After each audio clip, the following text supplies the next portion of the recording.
This is the 21st season of Bass Talk Live.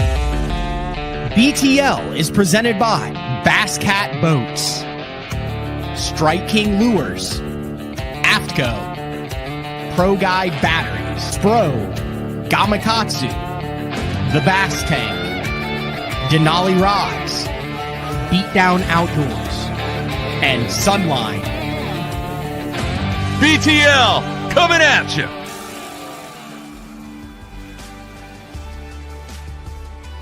Good morning and welcome to another exciting edition of BTL Bass Talk Live, where we are going to talk about bass fishing. We have a very exciting week of shows lined up. Multiple guests. We got an evening show. We got Uncle Frank in there. We got the second edition of CTL Crappie Talk Live, kind of the fully rendered, edited edition that's going to drop on Tuesday. Like I said, will not impact any of the BTL original programming. But if you want to learn how to catch giant crappie as a bass angler kind of during this cold weather months of the year, kind of a passion project that I'm working on with Zeke Anderson. Check that out. That video will drop on Tuesday evening at 6 p.m. But the big news on this week, November 17th, holy cow, it's almost Thanksgiving. That's crazy to believe, is we have 10 new Bassmaster Elite Series anglers who have braved the gauntlet through the Bassmaster Opens, the top 50 from Division 1 and Division 2, then combined to make the 100-plus angler EQ field. From that EQ field, they then fished 3 events. Let's see if I can get this right. Champlain, Wheeler, and just finish up this past week on a really stingy Okeechobee. You had some low water coming in, and then you had a cold front on top of that. And then 10 anglers punched their ticket. I thought it was really cool. I think this was the first year that they did it. There was a bottle of, I don't know, there was sparkling apple juice or actually champagne that they all were able to shake it up and pop the bottles. And just really cool. The end of the year is interesting because there's an aspect where you see guys who are just heartbroken that they didn't make it or that they're no longer on the top tour, but then you get to see kind of the careers start, or in Russ Lane's case, restart at the top level. I think he could be the dad of most of those guys who qualified for the top 10, but we have one of those anglers on today who finished in 8th place in the EQ standings. He's been around for a long time. He's been a pretty steady guest on BTL. Actually met him in 2019 in the Toyota series at a hotel at Table Rock Lake. We're the only two that were staying at a brand new La Quinta, and that is Tristan McCormick. So we'll have Tristan on to talk about his journey. Also, before we get to our first guest of the show, I want to remind everybody that the Best on Tour awards are now and have been open for voting. All sorts of different categories. You can go in and vote on that, bestontour.net. There is a category in there, Best Bass Fishing Podcast. I'm up against Dave Mercer for Mercer and Bass After Dark. They kind of had a voting process that combined all of them, got them down to the top 3. That voting's open through the 24th. If you're so inclined and you're a BTL listener, head on there, vote for BTL for the Best on Tour Best Podcast Award. All right. Let's get to our first guest of the show. Every year, I think for the past 32 to 36 years, is the Bass Cat Owners Invitational.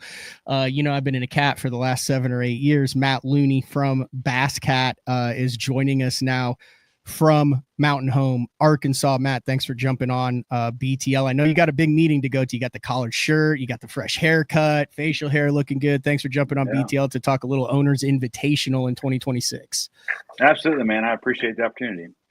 Am I right? Is it 36 years that they've done this? This will be the 38th annual. 38th annual. 38. Last year would have been 38th, and we had to cancel because of the conditions of the lake. We had some crazy high water come in, and the water was fine, but the debris was not. So I ended up canceling that event, which was, it's always controversial when you cancel an event. But, a lot of the Grand Lake steady guys all kind of, they reassured it was a good call. So, so this year will be the 38th annual, again, since we weren't able to have it last year. Typically it has been kind of in Arkansas. You see what the Pierce family, Rick Pierce and that group has done over there with that. You've got the rubber duckies that have crazy amounts of prizes that are on them. You've got guys with literally OG cats from like some 30, 40 years all the way up to, I'm sure there'll be some brand new lynxes on the water this year for this year's Owner Invitational. But to be a part of this event, you basically have to be a Bass Cat owner. Doesn't matter how new or how old it is, right? Right. Yeah. So any owner, and then, your partner, you can choose any partner. You don't have to both be Bass Cat owners, but part of the registration process is you have to give us your HIN number of your boat. So that kind of guarantees you're a Bass Cat owner. But yeah, no, it's really cool. It's something that I had seen a lot before I was ever a part of the Bass Cat family. And everyone's got an owners tournament you hear or this or that, and it's like, oh, it's just another owners tournament. But no, ours is pretty special. Rick oftentimes will refer to it as like the family reunion. So it truly is. People will take a week off of work and they'll come and it's their week every year to gather with other Bass Cat owners, and it's a truly special group. So, but yeah, the ducks, like you're talking about, the cool things, we throw those ducks around the lake. You bring a duck in, there's a prize attached. The nice thing about a cancellation is we have twice the budget for ducks. Oh, wow. There'll be some really cool prizes for ducks this year that we're pretty excited about. And yeah, we've got a lot of the same sponsors on board. So last year, we got Luz and Strike King back on board, and they gave two free rods and reels to the first 100 contestants that signed up. They're doing that again this year. We're sitting right now at 90. So there's 10 teams left to get 2 free rods from Luz, which basically your tournament entry is immediately paid back by the 2 rods that you get. But yeah, so super excited for that. Luz was amazing last year. And even though we canceled the event, they sent out the 2 free rods to the first 100 teams as a thank you for being a Bass Cat owner. So couldn't be more thankful for those guys. It's on Grand Lake in April. Dates, times, where people can register for this if they want to be a part of this event. Yeah, absolutely. So Grand Lake, it's April 9th is check-in, and then the tournament is the 10th and 11th. And you can sign up. You can go to basscat.com and get a link to it, or you can just go to Fishing Chaos. So Fishing Chaos, another great partner of ours, that's helped make this a little smoother transition during the actual event. You can go to their page. It's headlined right on the front page of it. Click on that, and you can get signed up right there. I'm trying to pull this up. I wanted to ask you before I let you go. I saw a post the other day about the Jaguar that's actually at the Jacksonville Jaguars Stadium. Is that thing like there like all season on display? Yeah. So we did a partnership. We work with Travis Hunter, and we kind of through some connections with him. Obviously, he got us in touch with the Jaguars, and they had never had an official boat of the Jacksonville Jaguars, and we had never done anything with an NFL team. So we kind of made a marriage there, made it a custom boat. Pretty cool. There's a lot of people at the games. I've got to go to one, the Monday night game, actually, when they beat the Chiefs, which was a wild atmosphere. But when I was there, everyone asking how much is it? Can we buy it? This and that and the other. So thinking about doing something cool with that boat, since it's a one of a kind, has the Jaguars sewn into the seats and all that. But really cool partnership. It's a great area of the country for bass fishing. It's right there on the St. Johns River. So really, really cool opportunity for sure. I can't believe I can't find a picture of it. It looks awesome. If you guys just get a chance, go to our Instagram, you'll find it. Yeah. All right. Anything else, Matt? I know you got a meeting. I just wanted to have you jump on here. I know it was kind of a rescheduled deal. You got an 8:45 meeting, so I think we got you in and out perfectly on time. Yeah. No, I really appreciate the opportunity again, and hopefully we'll get to jump on soon, talk about some more stuff. That works. All right, Matt Looney, Bas Cat Boats. Thanks, man. Thank you. All right, there we go. All right, we're going to take a first quick break of the show, and when we come back, Tristan McCormick talking about getting the job done on Okeechobee, and he's been at this for 5 years now, I believe. 2021, 2, 3, 4, 5, 6 years, kind of working through the Bassmaster Opens. We had him on last year, kind of talking about the pressure, stress, and opportunity of having the Kings of Bass crew, having the entire Strike King Luz crew following him every cast along the way for the Bassmaster Opens. But this year got the job done. Kind of he knew after that second day that he was in in the Bassmaster Elite Series. So back live BTL on a Monday. We'll be back right after this. The new Puma STS has been redesigned from the ground up. With the angler, design, function, and performance in mind, nothing on this new offering was compromised, and the only thing carried over from the previous version is the name.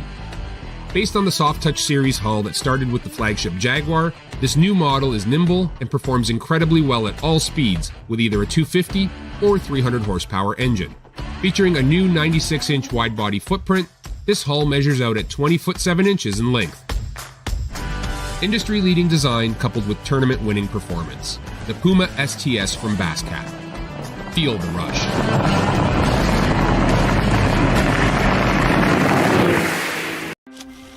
Before there were hashtags, there were handshakes and shared stories. They gave us confidence to make our first cast and chase our dreams. They taught us to fish, and in the process, taught us about life. They taught us that success isn't just about reaching the top. It's about lifting others up. The future isn't just about selling tackle. It's about 3 simple words. Let's go fishing. Here's to the original influencers. All right, welcome back, BTL on a Monday. We're gonna go right to the man right here. I don't know if he's done any other interviews, but Elite Series Pro Tristan McCormick now joins Bass Talk Live. Is that the first time that you've done an interview as Elite Series Pro Tristan McCormick? First one, man. It just hearing that is like, I'm still on cloud 9. I really, truly hadn't had time to unwind. I slept in my bed for the first time last night, and this was I'm telling y'all, this week I probably had, and I don't know how many days we were there, 8 or 9 days, I probably had 20 hours of sleep, up all night. Day 2, the morning of day 2, I got up at 3 o'clock and literally sat on YouTube and watched the Internet Invitational for 2 hours of golf. So, it's just been a roller coaster of a week. It's still not settled in. It's just unbelievable. I'm glad you mentioned that Internet Invitational. That's a conversation all in itself. You want to talk about a group of guys who have figured it out. There is a connection there a little bit with the Guggen squad and the good guys and kind of how it went, but that is that we're talking social influencer golf guys. You've got some guys, like a Brad Dahlke and guys who have actually kind of been on tour. He was second in the USAM. He played in the major in the Masters, and then other guys who shoot 120. But man, if the fishing influencer community could kind of bottle that and figure it out, that would be interesting. Yeah, it'd be unbelievable. And I don't know if anybody's watching, actually watched the tournament, but I was on the last episode, and the whole conflict with Mo and having the slope on the rangefinder, that was insane. There is a lot of controversy. All right, first things first. I know it's been on Bassmaster. I know it's been on all the social media. You're gonna have to remove 2 layers. You got the hood on there and the hat.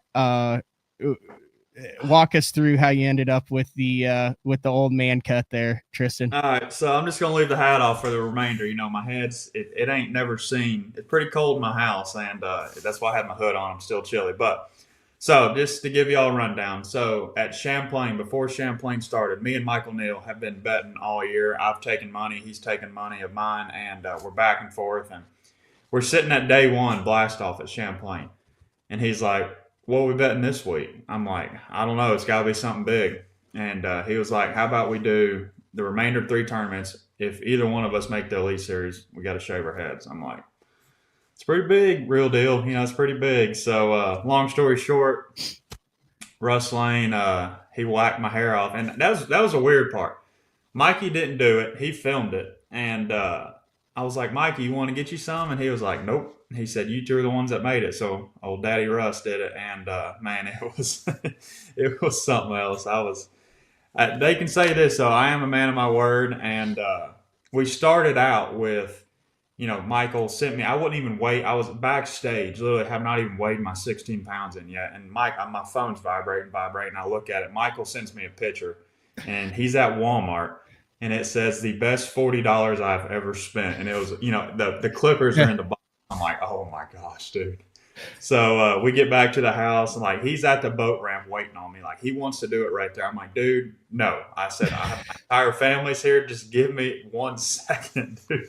So Got a couple pictures beforehand. yeah, I mean, goodness gracious, dude. Let me reminisce on this for a second. And so we get back to the house and like, it comes with a bunch of guards. I'm like, yeah, let's do like a 7 guard. And they're like, heck no. And they're wanting to do a 1 or 2. I'm like, dude, let's meet in the middle. Let's do a 4. They're like, all right, whatever. So in the video, you can see Russ had the clippers and the guard was on it. And he was like, you ready? I said, yeah, let's just get it over with. And I heard like a click. Like I heard him click the guard off. No. Like, oh my gosh. And here we are. I'm actually getting this, whatever you want to call this, cut off here at 10:30. So I'm about to be bald for a while. That's what I say. Now that you're in the Elite Series and all these big time offers are rolling in, you're going to be walking into all these meetings with with a shaved head. They're gonna be like, who's this guy? Yeah.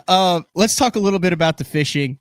Just kind of your thoughts on the 2025 season. The Opens have really been trying to tinker with the right formula to get the top anglers from the Opens into the Elite Series. And I think if you look at the past 3 or 4 years, they've done a pretty good job of kind of separating the contenders from the pretenders. This year you had the 2 divisions, which you fished both divisions. If you finish in the top 50, you then make the EQs, the points 0.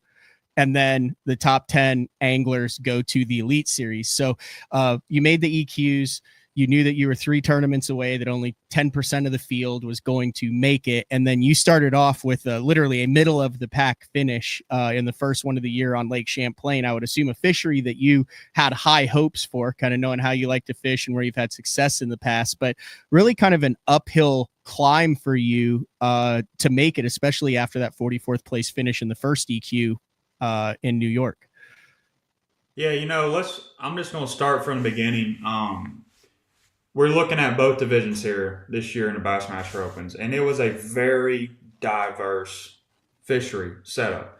We had smallmouth in there. We had absolute grinders like a Tom Bigby, no scope deal, swimming a jig. Like I look back at the year, and that was the most fun I had all year was Tom Bigby. My scope was literally up the shaft of the trolling motor, completely out of water, had the cover on it, and just had fun. But another thing that was really diverse this year is, what was it, Matt? Division 1 or Division 2 where like every tournament got canceled. Yeah, there was 1 2-day tournament, there was 2 1-day tournaments, yep. And really only 1 day that I think that we fished all 3. Yeah, and you look at that, like that division was, it threw everybody for a loop in that division. And with me fishing both divisions, I kind of locked it up in I think Division 2. And but going into the EQs, like I was kind of like, man, if this was like an all 9, like I would be in. Like I would have made the Elite Series if it would have been all 9 and points, add up and all that. Because they had the overall points on there like 3/4 of the way through the season on Bassmaster.com, and I was in like 2nd or 3rd. And I was like, man, gosh, that would be incredible, whatever. But hey, let's forget about it. Let's move into the EQs. We got 3 chances, 3 tournaments away, 15 bass away, or more than that, 30 bass away from making the Elite Series. So go to Champlain, very, very comfortable with that place, had a really, really good practice, and finishing 44th and driving back in that second day, I dumped like a 4 1/4 midway through the day, and I just wasn't getting many bites, and I'm like, if that fish cost me the Elite Series, I'm going to be very, very upset. And finishing 44th, I was livid, honestly. And it's like there went my chance, because I figured it was going to take a top 15, top 20 average. And going into Wheeler, I went down there in pre-practice, being from TVA, Kentucky Lake, I kind of know the vibe. So I went down there, spent 2 days scanning, did nothing but idling, got me a bunch of stumps marked, and just went up there and practiced, man, and I found a stretch where they were living, and caught them good day 1, day 2, everything changed. Absolutely everything changed, and I'm sitting at noon with like 7 pounds. I'm like, this ain't good. So I was like, you know what, Tristan? I literally sat down, drank a Gatorade. I said, just go have fun. You know, whatever it is, if it's meant to be, it'll happen. I'm running up the river. I'm like, just rip rap stretch. Let's just pull over here. I drop the trolling motor around. There's bait everywhere on scope. And I see a blob sitting in the middle of this bait. I'm like, if you've never been to Wheeler, there is stuff floating everywhere. Gar, carp, drum, the whole Very nine yards. dirty scoping. Yeah, it's a dirty scope lake. And I just fire my Z2 over there. One flies up, 4-pound smallmouth eats it. I'm like, Put it in the box, go stand back up on the trolling motor. There's another one. Fire over there, 3-pounder. I'm like, this could literally happen. And I caught 16 pounds in like 10 minutes. And driving back, I'm like, I actually might have a legit chance. And I finished 14th there. Points updated in the parking lot after weighing was over. And I looked at my wife and said, I've got to go to Okeechobee in pre-practice. I've got to. And Okeechobee had my number. I finished my first ever professional event, made it the right way in the pro circuit at the time, qualified third AOY in the Northern Division Toyotas. And that was the first tournament on the invitational or pro circuit schedule. Go down there, 150 guys, I finished 150th. And man, like, I never will forget that feeling. Now, I will say I was 45 minutes late to weigh in, so that don't help. I don't know what I did. I was just in my own world. But man, like, looking back at that, like, I was driving down there to Okeechobee to pre-practice. I'm like, this tournament is going to make or break it if I make the elites. And I'm just praying the whole way down there, like, Okeechobee has my number. I've had my worst event ever fished there, and this could be my best event ever. And man, I go down there, I do the scope deal with the canals, I look at J&S, I see all them fish that G and Austin Cranford and them guys caught, and I knew day one, being like boat 21 or 22, I was like, I'm not going there. There's already going to be too many guys in there, so I made an audible call. I went over to another canal that I spent like 10 minutes in and saw a handful, wasn't seeing much, and I caught them day one in there. Go back day two, I catch 11 pounds. They're following my stuff, not biting. Make another audible call. I'm like, I'm going to lock out. I've already locked in. I'm going to lock out, run 30 minutes, lock in another canal and fish. And day two, I roll in there, and I've literally just drove through it. I never even fished in there. And I idled in, dropped the trolling motor, start fishing around. There's one 4-pounder. There's one 4-pounder. There's one 3 3/4. Locked back out, had 16-11, made the Elite Series. And man, it was that ride back day two, it was emotional. Like, I cried like twice, man. Just riding down the lake, running in the reeds, the boat lanes. I'm just looking around like, I just freaking did it, man. And it was unbelievable. Was there a specific fish? I mean, you knew the weights, you knew what it was, but was there like a specific fish? Like a Cranford had the fish where he catches it and he's like, oh my God, I'm in. But yeah, that 19 on the first day. Do you have that moment where you load up and go, oh my God, if I land this, I know what it is. Like, there's no way, as long as I make it back to weigh in, my dream is a reality.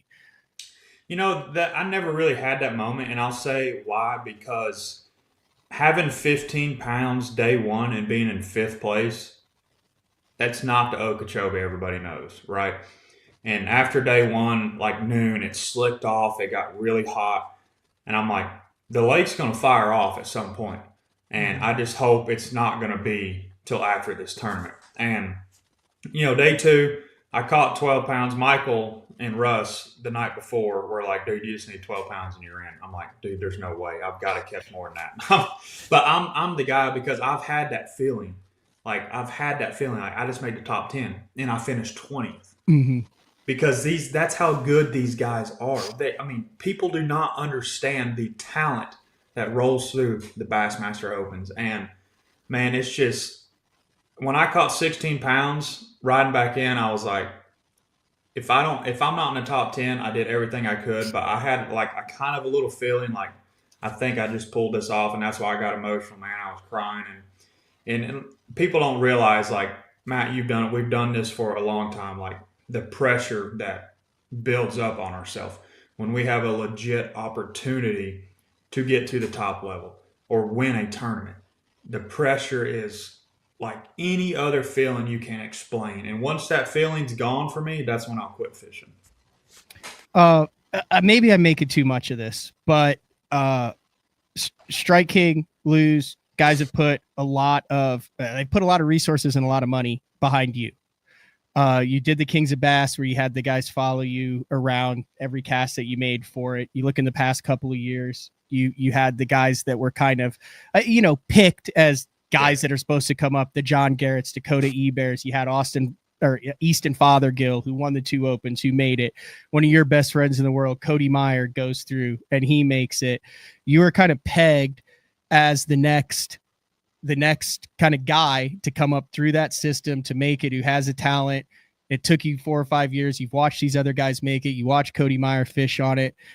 Kind of looking back on it, do you think that put more pressure on you personally to make that next step to get the job done? Yeah, I do, and I'll say this, like, Rather has never like put the pressure on me like, hey, you've got to make the Elite Series. I have been so fortunate and so lucky to be in with that company. If you guys know me or will look at my pictures, my boat wrap or anything, there's 2 logos on my entire jersey, and it's Strike King and Loose. And man, those guys took a gamble on me 3 years ago going into the bracket. It's kind of where I got my foot in the door. And then the year after that, we sat down and we had this vision. Rocky had this vision. And we sat down in Columbia, South Carolina. We got it all mapped out. And it's truly unbelievable. Like, and I text the CEO, the president, and the VP, and I was like, I just want you guys to know, like, there is zero way that I would be where I'm at. I would qualify for the Elite Series if it was not for you 3. There's no way. And man, them guys, they're truly a blessing in disguise. That's nothing but a big family, and that company is so, so special. We have great product. We're doing a lot with Kings of Bass, a lot of media, a lot of marketing. But watching everybody else qualify, it put a lot of pressure on myself, because, like, man, I want to be where they're at. And, Cody just leaves the BPT, leaves the top of the top at Major League Fishing, drops everything, fishes Bassmaster Opens, 1 year, qualifies. It's that easy. I'm like, dude, there's no way, like, you just did that. And he's like, dude, just skip Cinco under dot. That's all you got to do. Yeah, I mean, you watch, like, Hackney and Christie and Ian Scott Martin and those guys come through, and you're like, dude, like, there's a reason why they're $1 million winners with championships and Angler of the Years under their belts and 50+ top 10s. Like, they truly are next level. Yeah. And Cody is one of those. Like, the only thing Cody doesn't have is, like, all the wins, but Cody has traded a crap ton of top 10s for wins because of his style. But that dude is, I mean, literally you're with one of the best in the world. Yeah. And he is, I mean, like you said, Bassmaster, he is literally one of my best friends. He has taught me so much, not just about fishing, but about the business side, the marketing side. And that's one thing that goes, like, unshown, how good Cody is as a business person. The way he represents his companies, he is there from daylight to dark at ICAST. He is there setting up. And I'll never forget, like, he told me years ago, he said, dude, the biggest thing you can do is be there and show them that you want to be there. And don't go to a company with your hands out. I need this. How much money can you pay me? And man, he's just taught me so much. And that's a friendship that will never go away. I mean, me and him are tight, and we actually get to travel on the Elite Series next year. And I mean, we've talked 100 times. He was the first person I called when I threw my fob in every day at Okeechobee. And, dude, I called him day 2. He's screaming, you're in. I'm like, dude, I ain't weighed in yet. I don't even know what I have. Yeah. So it's awesome. Points-wise, the top 10, Fisher and I, Russ Lane, Aaron Jagfeld, Austin Cranford, who we will have in studio later this week. He actually has his wife and little girl. They decided to do a couple days at the beach. Well deserved. I saw a picture of him in the sand with a cold beverage between his legs. I know how hard he's worked. He'll be in, and that'll be a really special show. Hopefully, I know that, like, probably 50% of the local tournaments have already, like, created some sort of rule to keep him from fishing and stuff over the last 2 years. Hopefully there'll be some Wednesday, Thursday weekend thing that we can still fish together, and they're not like, oh yeah, you're 100% out. Sam Hagney, how do you say his last name? Hangy. Matt Messer, Caleb Hudson, Tristan McCormick, Pig South, and Brock Rinkemeyer. Those are the 10 that are in there. You mentioned the very diverse schedule, Tristan. Kind of going through the year, you're truly, in my opinion, you're old enough to be really diverse, but young enough to know when the juice is the juice. Is that a fair assessment of your style and kind of how you fished through this open season? Yeah, no, it is, and I'm going to get on this subject, and you already know where I'm going with this, but the live scope deal. So here's the thing. It is a tool. Yes, it is very, very good. But it is not as easy as all these guys make it seem. There's so many fine little details you got to do. But I'm not going to get into that. I'm not going to rant about that. I love live scoping. I'm really, really, really, really looking forward to not having a live scope on my boat, for half the Elite Series season. And here's why, because I grew up without it. I grew up in a 10-foot Pelican plastic, pond crawler, putting in at Kentucky Lake in the back of Richland Creek with a flipping soap in my hand, with a trolling motor and a battery laying in that thing, going down the bank, flipping bushes. And that's how I learned to fish. That's how I learned growing up.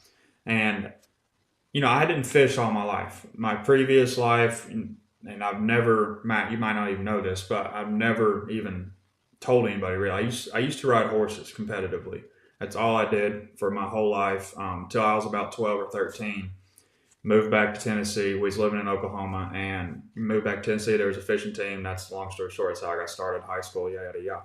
But I didn't grow up with, Randy Howe as my father. I didn't have that idol. And, it really makes me proud. And it's not a bragging deal. It's just I want to leave a footstep for the younger generation, the kids that are watching this, the kids that watch Bass Live next year or whatever, or watch Okeechobee. And they're like, I want to be where he is. Well, I promise you, you can. All you got to do is have determination, have a plan, and have an end goal, and just trust the process. Because I promise you, I'm living proof. I can make it happen. You can make it happen. So that that's a big deal for me. And it was just, I don't even know what to say about it, dude. Like I had a 13-hour drive home yesterday thinking about it, and it truly has not set in yet. What was the thing that made you click, that made you want to go all in on the fishing then? If you didn't have, if there wasn't someone who was like, hey, this is, didn't grow up in it. Like, was there a specific moment? Like, how'd you get into it then? The specific moment for me was like, I remember when I was fishing a high school tournament and I had Tim Rampaul as a boat captain and my partner was Cody, a good lifelong friend of mine. Not Cody Meyer, Cody Thornton. Yeah. Man, we pull up to White Oak on Kentucky Lake at the mouth of White Oak, and it's in the fall time, October. We're throwing topwater. Dude, I had like a 5-pounder eat my spoon. And I'll never forget that moment, that feeling of watching that fish blow up on the topwater and catching it and getting it in the boat in a tournament. That feeling is something that a lot of guys know, and that's why we have such a big drive for this sport. Once that goes away, I'm done. But that was the time and moment right there. Like, I want to do this. Yeah. Like, and it's history after that. Went to college, went to Bethel University for 5 years, got to fish under Gary Mason. And, winning that bracket was really what kind of started my whole career, I think. I look back on that. I watched that video, the highlight, beating Tucker Smith. I still can't believe that. And one of the few who's ever done that. Yeah. Kids won $1 million this year. But that probably would have won $1.25 million if he had slept in. Exactly. But that feeling, man, winning that bracket was like, like you want to say like I want to win, but like it's hard to explain. Like it's a weird feeling. Like I want to win, but you don't know if you can. Does that make sense? Like everybody wants to win, but until it happens. I'm right there. I'm right there right now, Tristan. Like I've won a lot of team stuff. I've won bigger stuff, but it's never been that 3 days front of the boat, AAA or big major tournament where you make the right decisions and it's 100% on you. Yeah. I mean, like that feeling, it's weird. And until that happens, like, I feel like that's your breakthrough moment, right? when you win, like when I won that trophy right there, you were in the top 10 at Hartwell. And dude, like that feeling, like idling in, I remember looking over at Jake Latondra as my camera guy and being like, well, tell me the damage, how bad did I do? And he just looked at me and smiled and said, you just won. I said, there's no way, dude. I said, there's zero chance this is happening. And sure enough, dude, I mean, like ever since then, like that feeling has been, it's there. Like, for myself, I feel like I can do this now. And, I'm really excited to see what happens. It has to be weird because, like you mentioned, you got the bracket, you fish in the classics, you've won the Open, you've done it. So you've tasted it, but it's always been for a moment. It's never been for that extended, you've got 24 months now at the very least to do it. That has to be such a relief to where it's not like, hey, I need to make the most of this 1 week. It's now you can build on it instead of just having 1 week, one opportunity, and then going back to slumming it up in the Opens with us commoners. Right. And if it's like I have 2 years guaranteed, you know what? And I might finish dead last in every event. I don't know. I hope I don't. But if I do, I can look back and say I made it to the top of the top, and that's fine with me. Like I did my goal. I made it to the Elite Series. I fished 2 classics. I've done my goals. But now there's new goals set. I want a blue trophy besides that thing. Is there a significant? Is that bottle of champagne from the EQs right there? Yeah, it is. Oh, it's actually champagne. They handed it all to you and said, "Have at it." Everybody except Fisher. That's what I said. Fisher's like 17 years old. So backstage, they were like, and dude, I'll tell you, backstage they were like, everybody's getting champagne except Fisher. He's getting grape juice. I'm like, dude, I'm sorry, bro. Everyone's no one wants to get sprayed on by the grape juice all sticky for the next 3 hours. Yeah. But dude, I will say though, bro, like out of the entire week, that was probably the most memorable thing.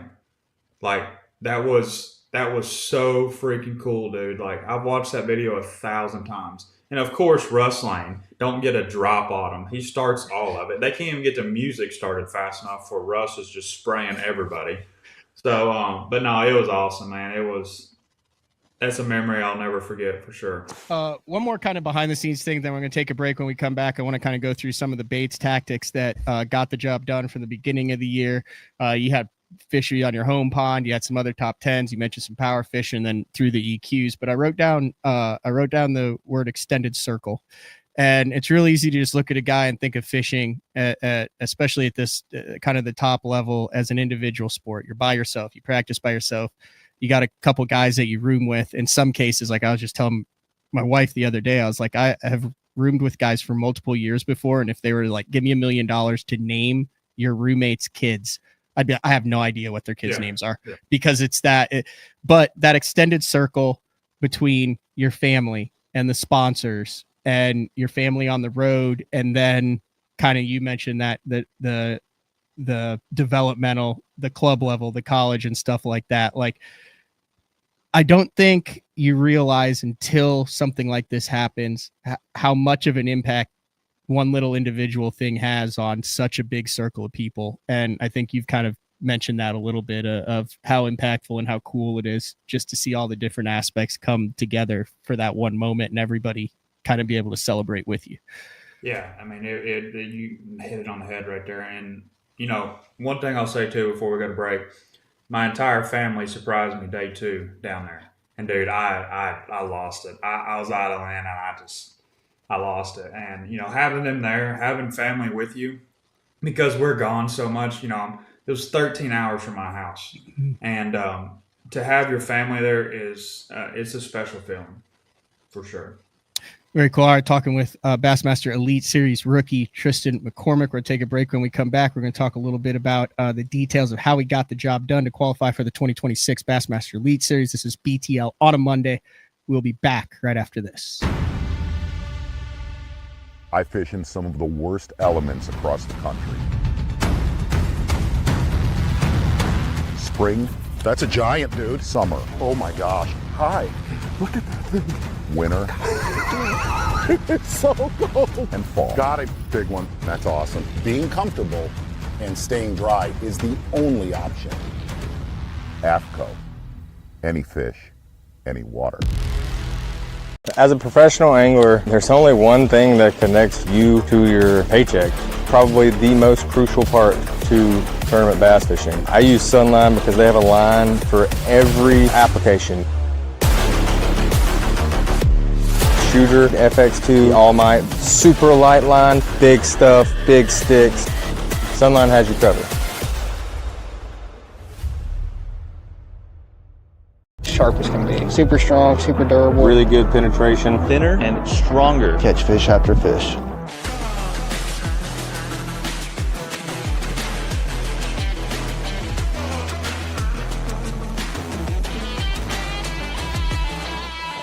I want to make sure that I'm using the best stuff possible. World's finest hook. World's finest hook. Gamakatsu. World's finest hook. When I'm in a tournament, conditions are constantly changing and every second matters. With the Deep Dive app, I can instantly pull up all the current lake conditions all in one spot. So no more looking at weird government websites. In just one quick glance, I have water clarity, water level, wave forecast. It's all right there in the Deep Dive app. Download the Deep Dive app and get all the tools you need to put together an awesome tournament.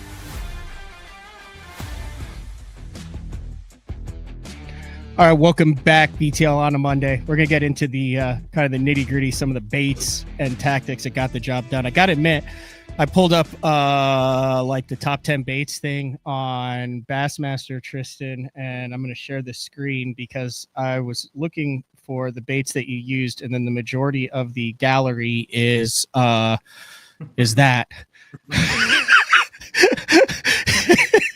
Some of the top 10 baits, but half of them are the fresh cut that you had there. But all right, kind of walk us through the year. You had a very like I said, you had really cold Carolina stuff, you had home pond Kentucky Lake stuff, you had up north stuff, all sorts of different tactics. But what was the game plan that got you to the Bassmaster Elite Series this season? Yeah, like I said earlier, it's a very diverse schedule. A lot of dirt fishing in there, a lot of scoping mixed in, and man, I went out to shop, grabbed a couple just key baits. One I'm gonna start with is a Z2. Not just a minnow bait. This is AYU. This is the new 3-inch, and man, I caught a lot of smallmouth on this thing. At Champlain, at St. Lawrence, not minnow and drop shot. Really, really, really good drop shot bait there. Mixed that in a lot this year. And, when I was fishing dirt tournaments on the home pond, Kentucky Lake, Tom Bigby, a couple of them places, even Arkansas in the flood, Strike King Thunder Cricket, I throw a 3/4 ounce. I don't know why. I'm a fast fisherman. I like a 3/4 more than I do a half. Really? Yeah, that's just me, dude. I can do a lot more techniques with that 3/4 than I can a half ounce. It's weird. People look at me like, hey, I rode with Miles Berghoff this past year, so I got a PhD education in 3/8 to ounce and a half vibrating jig. I think he maybe tried to punch with a chatterbait at times. Oh yeah, 100%. The guys who are blade vibrating jig guys are vibrating jig guys to the core. Yes, 100%. And I'll say this too, Strike King Thunder Cricket is a really, really, really good chatterbait. So is a Z-Man jackhammer. I throw a jackhammer a lot. Not going to say I don't. But there was times at Chesapeake where I was getting 5-to-1 bites on this compared to a jackhammer. And it's because it's got a tighter wobble. It don't hunt as much. So when I'm fishing grass, especially high driller or millfoil or coontail or eelgrass or whatever, that chatterbait, this Strike King Thunder Cricket, is a lot easier to rip it out of the grass than a jackhammer is. Quick question. Best Thunder Cricket bite in professional bass fishing history. Can you name it? Best Thunder Cricket, like on camera? Yeah, on camera. Probably Greg Hackney. I'm going to have to go. I think it was Andy Montgomery who boat flipped the 10 down in Texas that bit at the boat as he was taking it out of the water. Do you remember that one? I remember that. Yeah. Dude, that was on Conroe, I believe. Yeah, the BPT. Yeah. Yeah, that was a filthy thunder cricket bite. It was Oh. like a 9 something, but I think he boat flipped it. Yeah, that was. I do remember that. Okay, But continue. another thing, in this bait right here, this thing it's the juice. This is the all-time #1 flipping bait, #1 junk fishing bait. I've seen it in a lot of Elite Series guys' boats that are not sponsored by Strike King. The Rage Bug. This is the moon juice color. This is one of my favorite colors. And man, a punching rig, flipping wood, or I put it on the back of a chatterbait, back of a swim jig. That is just a really good all-around bait. You can use a lot of techniques. Put it on the back of a Carolina rig, put it on the back of a jig, Texas rig it. There's so many different techniques you can do with that bait. And like I said, it is in a lot of pros boats that are not sponsored by Strike King. So I promise you it does work. And but man, yeah, those 3 baits just kind of stood out to me. Mm-hmm. As I look back all season, I can reflect on fish that I've caught on all 3 of these baits. So like, it's pretty cool. At the end of the year, you can kind of unwind and think about all that. And it's crazy, dude. Like, I can't believe it's, like you said at the beginning of the show, it's almost Thanksgiving and we just wrapped up. I do want to ask you about a specific fish. I've heard rumors of how this went down. Like, dude, did you hear what Tristan did? And I was like, no. So the very first event of the year was was on Sam Rayburn. We knew it was a 1-day event when we went out. They staggered the takeoff for it. So it was literally everybody was tied for first. Whoever had the most weight came in with it. It was the first event of the year. The most pressure that I've ever felt going into a year, knowing it was a 1-day shootout. We hadn't been on it. And I talked to, numerous people after the event that were like, did you hear what Tristan did in the last 8 minutes? Like, I haven't had you on since then. I would love for you to walk me through what went down. Like, I've heard it was like literally like your last cast of the day. So it was actually on this bait right here, Z2. And that's one fish that stands out to me all year. So, like you said, it was a 1-day event. And, man, I that day, I probably caught 50 bass. It was unbelievable. They were floating everywhere. Just a lot of 2.5, 2 3/4 pound fish. I think I had like 12 pounds. And I'm like, I'm way down the lake. I'm like, all right, we got to start running back. It's getting close to weigh in. I'm running back. I'm like, dude, this freaking sucks. I got 12 pounds. Like, oh. So I run all the way back. There's boats everywhere. I wanted to stop here. There's like 6 boats. I wanted to stop there. There's like 20 boats. I wanted to stop there. There's 50 boats. I'm like, heck, I guess I'll just go to the dam. And so I roll into the dam. There's boats everywhere. I'm like, I guess I'll just stop right here and put the trolling motor down. I got it on 10 right now. Tournament anglers, you got 15 minutes left. You're hauling ass everywhere. Yeah. Back and forth, back and forth, back and forth. I have my scope set on 130 feet. I point it back and I get like a blimp. I'm like, ooh, let me point back. And there's 2 coming off the bottom in 40 foot of water. They're on the bottom and they're coming off the bottom and rolling straight to me. And I literally had this minnow on, the 3-inch Pearl Glimmer, and I throw at them out front. Now, granted, I'm literally going like 3 miles an hour, so I miss them bigger in Texas. And I'm like, well, there went that opportunity. And I see them, they literally swim probably a foot under my trolling motor. And I turn it around. I'm just letting the boat drift. And I'm watching them on scope. And they get to the back of the boat and they see my motor. And they go straight to the motor. And they're sitting there. I'm like, how far under the motor? Half foot. So literally you can see like your poles, the deucer, the jack plate, the prop, where it gets really fuzzy, but it's 18 feet when you turn it directly behind. Yep. And then there's a big blobs underneath that, like dead nuts, like touching the motor. Like that far from the motor. Okay. 2 of them. I'm like, they're bass. I'm like, they gotta be bass. I just flicked it right beside the motor, dude. I see it go down. I'm like, ain't no way, dude. She tears 80 feet of drag, comes up, jumps, eye level with me. I'm like, dude, it's a 10-pounder. And like, I look down at my scope at Garmin. I'm like, I have like 4 minutes left to land a 10-pounder. This ain't gonna happen, dude. So I freaking winch the drag down. I'm just yanking on her. I get her up beside the boat, and I have it on GoPro. I posted a video. I'm like, dude, it's a freaking 10-pounder. I'm freaking out. There's boats running by everywhere. Daryl Gleason's 50 yards from me. He sees it all go down. Dude, I go back there, Cole, throw the littlest one, throw her in the box, yank the trolling motor up, and I check in with like 20 seconds. Unbelievable. Had 20 pounds. But how big was it? It was an 8.7. Good Lord. Last cast of the day. First tournament, one dayer, and that I'll tell you exactly where you were, because I had 12-12 that day, and I finished 100th. So you were 120th with 12 pounds, and you went all the way up to kick the season off with a 15th place finish. Yeah, on my birthday. On your birthday. That's one of the coolest fish catches. Now you ended up making. Did you make the top 50 in both divisions? I think you had to have. I didn't fish leech. I finished 15th in the first division, and I was in like 16th or 17th. Yeah. So I figured you'd have wanted to go fish leech just for the hell of it, because leech is such a badass lake. Yeah, I'm glad I didn't though, because I did Bass Live on that one. Yeah. So that was cool. That place has my number. I'm like always one fish away from being there on that one. It's such a mind deal. Yeah. Last question, then I'll let you go. I think it's been a really good show today so far, but sponsorship wise, we talked a little bit about this when we were getting the deal set up, how you were kind of behind stage with some of those younger guys who haven't been through this. They're like, oh, our phones are going to be ringing off the hook.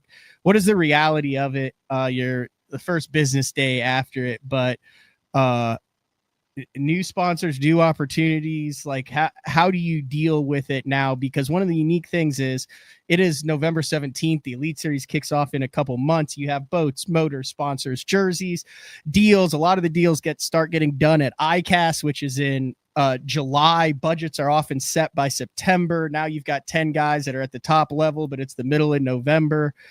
You've got some experience dealing with this. Like, how does that all fit together to make it work? Or do you think with it ending this late, not just for you, but for some of the other guys too, it might be a struggle to kind of maximize that Elite Series title after their name going into the new season?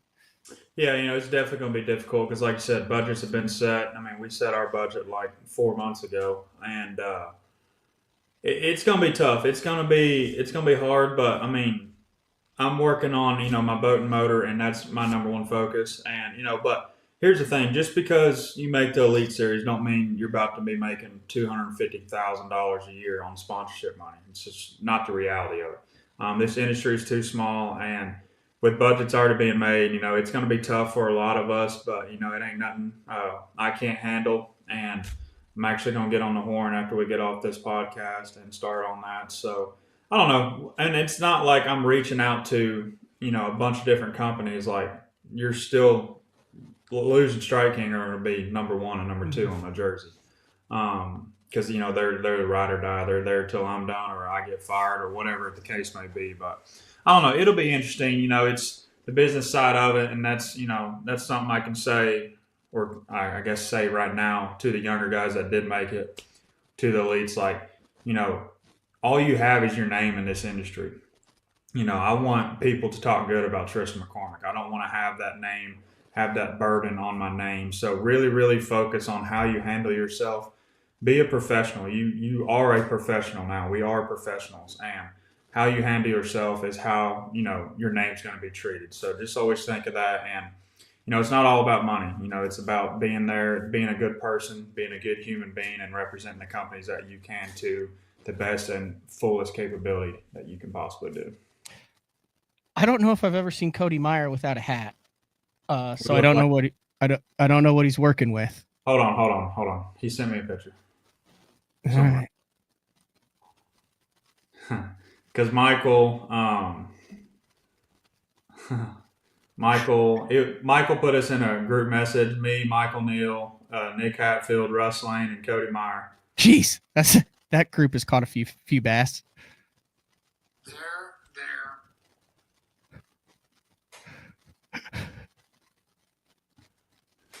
Oh, so he's bald. He bicks it. He completely bicks the hair. Yeah. Oh, well, then having a haircut deal with Cody Meyer on who finishes higher on the Elite Series this year probably is a lose-lose for you, because that's how he rolls anyway. Yeah, he's completely bald. He's got the dad bald. Yeah. I was gonna say you should keep that up between you two, but he's got nothing to lose in that. He's got nothing to lose in that competition. Hey, let's take it back though before we end the show. Let's take it back here. How long do you think it'll take my hair to grow back? Like, not like that big head, but like normal, like a year? Nah, it ain't gonna take a year. You don't think a year? I don't know. I could grow my facial hair out for 3 years. It wouldn't even look remotely close to like your facial hair. So like, I feel like, maybe 6 months. That's what I'm thinking. You're going to go through the gray buck stage for a couple weeks though. Dude, I didn't know, because I've had, if I put my hair down, it's down to my nose before I cut it. But I didn't know, this is where my hairline started. I didn't even know. Yeah. I've never seen this. You've never had your hair that short before? Ever. Never. Except when I was born. Yeah, I think you'll have something to work with by the time the Elite Series kicks off. Yeah, I'll have a little something there. Sure. There are, I won't say who or when, and this is way back in the day when I used to cover I would go to every single Elite Series competition, and I probably shouldn't tell this story, but I'm going to tell it. The photographers had a $50 bounty on 3 different guys if you could get a picture of them without a hat on. And there was a group of guys that would mysteriously always be in the porta potty during the national anthem, or would be the latest to dump in after the national anthem. Yeah. And there were a couple of guys you never saw without a hat for 8 years. Crazy, dude. I don't know how these guys run down the lake with their hat on, running 70 mile an hour. Every time I try to do that, get it really tight, the bill of my hat starts going like this, and then my vision gets jacked up, and then it feels like you're jittering. So I just roll without the hat. It's weird how that works. It's like, yeah, it's different. I will say though, before in day 3, and we blasted off, my head was cold. Yeah, I would imagine. That was a different feeling running down the lake with no hair. Are you fishing until then, or are you hunting? You're obviously a hunter. You got a big. Yeah, we're about to start. There. We start duck hunting day after Thanksgiving. But my new boat should be done anytime. Yamaha's gonna send the motor over, so get that done. Get VFX down here. Might get it wrapped. Man, I got it. It sounds like a long time, but in grand scheme of things, I have a week. And that's what it feels like. So it's a lot going on. I am going to do a lot of duck hunting. I am going to go up to Illinois and deer hunt some too. Enjoy time with the wife when she's not working. She's saving lives. She's a nurse, so shout out to her. And but yeah, we'll see, man. It's feels good to be home though. End of season strong. Tristan McCormick, Bassmaster Elite Series Pro, beginning in 2026. With no hair. Thanks for jumping on BTL, dude. Congratulations on a well-deserved qualification. Thanks a ton, Matt. All right, see ya. That is Tristan McCormick. We'll take our final break of the show, and we come back, wrap things up, kind of look over at that top 10 list again and what we have to look forward to this week on BTL. At Beat Down Outdoors, we know you depend on your gear to hold up in any condition. We built for that.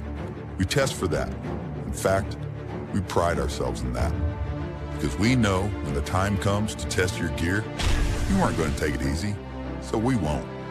We build premium, made-in-the-USA products that you can rely on in the moments when your equipment should be the last thing on your mind.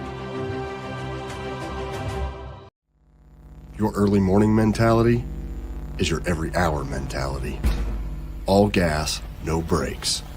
Focus, purpose, power. Destined for the water, but confident everywhere else. A calming buzz before the storm, truth of nature itself. You can't catch lightning in a bottle. There's a limit out there, but it's not with your gear. Unrelenting power delivery. Unparalleled weight savings. Keeping you on the water, whether you run a 9.9 or outscoping your best 5. In this rare air, there's power in the silence. It's a mindset, thinking only of the things that matter and freeing your mind from the things that you trust. Hey guys, Brian Schmidt here with Spro. I'm going to talk to you about the confidence I have in the equipment I use. You know, I have a charter boat business back home in Maryland. We fish for saltwater fish, and I also fish the Bassmasters Elite Series. So I keep my lights on by fishing. I have to have a lot of confidence in the equipment I use. Spro has me covered from head to toe, saltwater, freshwater, everything in between. A lot of high-end quality product. Spro has you covered.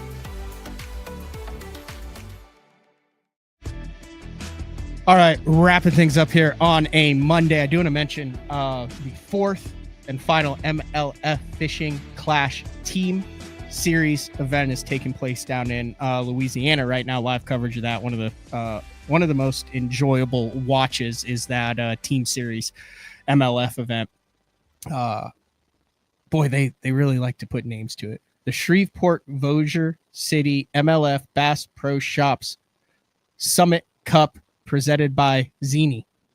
But the teams there, you got Burge and Poche, Faircloth, LeBrun, Chapman, Strader, Ayler Lucas, Carson Nelson, Becker Shuffield, Floyd Hatfield, Gill, Marshall Robinson, Avina, MDJ, Britt Myers, Terry Scroggin, Bobby Lane, Jacob Wall, and Freddie Boom Boom Urbanis, and Jeff Sprague. So wrapping up the season on the team series over there. And then, like I mentioned, 10 anglers again. Fisher Anaya gets the Angler of the Year, and then it took 222 points through 3 tournaments to make it. That last tournament of the year, I think there were only like 78 in it. Interesting. One of the, I don't want to say controversy, but one of the things that is a topic of discussion was allowing the Bassmaster Elite Series, current Bassmaster Elite Series, to fish in the EQs. It was a very interesting storyline to follow. Robert G., who actually runs a Visit Knoxville wrap with the Bassmaster Classic coming up in Knoxville in March, make a run at making the Bassmaster Classic literally on the final day of the season, but he will, I'm sure, be very busy on the expo floor during that week. All right, tomorrow we're going to get back to it.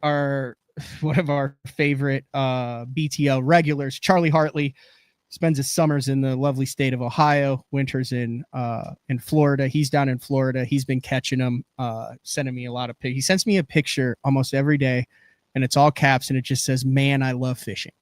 And I love that attitude. Remember, he went like 700-800 days in a row catching a fish every single day up until a couple years ago. So we'll have Charlie on Tuesday. Then we'll get Uncle Frank on, and Austin Cranford will be in studio Tuesday night. CTL drops. Don't forget, go to bestontour.net. The Best on Tour Awards vote for BTL. And I think that's all we got for today's show. Same time, same place tomorrow. We'll talk to everyone then. Big shout out to Tristan McCormick. Congratulations on a big win. So we'll talk to everyone then. See ya.